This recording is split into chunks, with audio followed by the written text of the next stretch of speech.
vakomana panguva inoyi mapolitical commentators vakushaya manje vachiti aiwa ari nelsonchamisa is now the next prime minister aiwa wenyika yezimbabwe nokuda kuti panguva inoyi vanoona kuti aiwa panguva inoyi haana kana political party and they know kuti is the only one ari kudiwa nevanhu and they know kuti kana achingangopinda all these drama zviri kuitika munyika yezimbabwe zvinoiswa pahold zvese zvinomira. Saka pana mashoko atiri kuona kuti panguva inoyi ari nelsonchamisa achirimena achiramba ari the beacon of hope yemacitizens. Kuti go subscribe or like or turn the bell icon. Timba pendo yeBBC yakumnamudanyira achiti possibilities.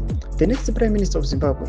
What qualifies him to occupy that post since he doesn't have a political party? Over 2 million Zimbabweans trust him with their vote 2018 and 2023.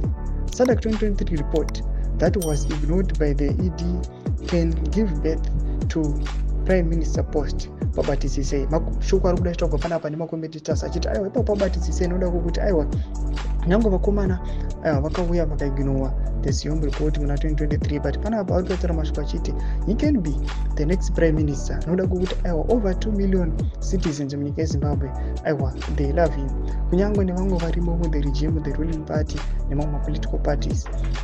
Advocate nelsonchamisa angova their last hope, one and only person vanoziva kuti ndiye achafulfilla their aspirations. Mashoko ari kuita panapa tiri kuona kuti aiwa the situation yavo munyika yezimbabwe aiwa yava embroiled aiwa mu political drama isati yakamboitika. But tiri kuona ma war veterans panguva inoyi some of the soldiers panguva ino vajamuka, muchiona general on the other hand vakaleda to the 2017 coup panguva inoyi is also mobilizing, dismissing all those people, corrupt individuals variko vakabatana nemutungamiriri wenyika panguva inoyi.